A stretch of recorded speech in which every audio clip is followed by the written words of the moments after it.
Bagaimana caranya atau trik-trik untuk bisa melupakan kesalahan orang lain, terutama orang yang terdekat, yaitu suami yang telah melakukan sesuatu seperti selingkuh, di mana hal tersebut tidak pernah saya bayangkan karena selama saya bersama beliau selama 29 tahun aman-aman saja, nggak ketahuan aja. Tiba-tiba ada teman SMP menelpon beliau, akhirnya berlanjut ke chat dan bertemu makan bersama tanpa sepengetahuan. Dengan izin saya melihat dari chat melalui WhatsApp di HP suami. Kemudian saya tanya, baru mengakuinya. Nah, bagaimana untuk mereka dan apa nih untuk mereka, bagaimana untuk mereka dan melupakan kejadian yang sangat menyakitkan sehingga secara fisik saya tidak terganggu. Begitu, Ustazah. Jadi begini Bu Rani, dalam soal itu ya, nah ini berbeda sedikit kajian kita dengan taubat dan maaf dan kesehatan mental ini. Ketika suami berselingkuh itu, kita memang ada dua hal yang perlu kita lakukan. Pertama, kita introspeksi diri. Ya, apa yang salah pada diri kita? Apakah pada saat itu usia suami kita ini memasuki usia puber kedua?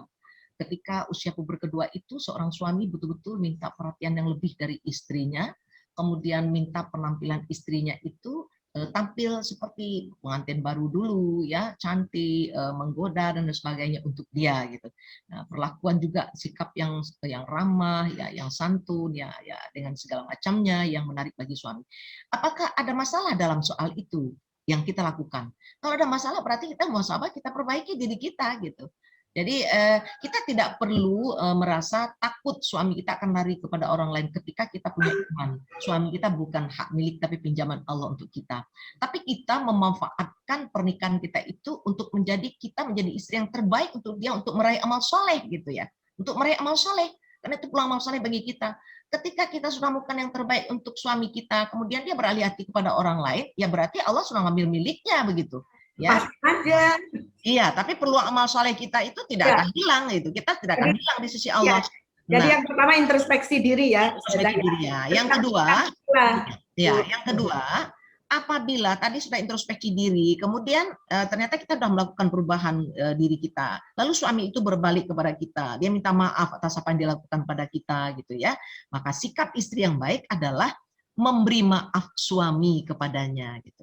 Ya, beri maaflah suami yang telah melakukan hal seperti itu, karena suami juga manusia biasa, mungkin ada kekhilafan yang terjadi pada saat itu yang dia lakukan, ya berilah maaf.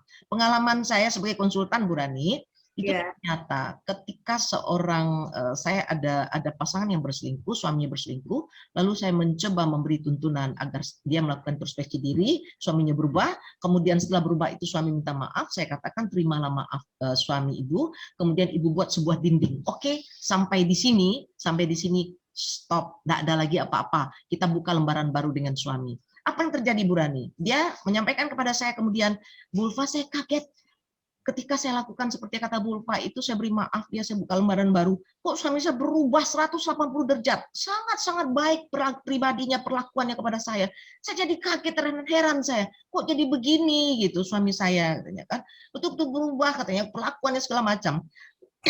Rupanya dari sisi laki-lakinya, saya coba tanya kepada si bapak gitu, bapak melakukan, iya Bu Ulfa, bagi saya sebagai laki-laki terasa ketika istri memaafkan saya itu sesuatu yang sangat luar biasa, maka saya akan bertekad akan jadi yang terbaik untuknya.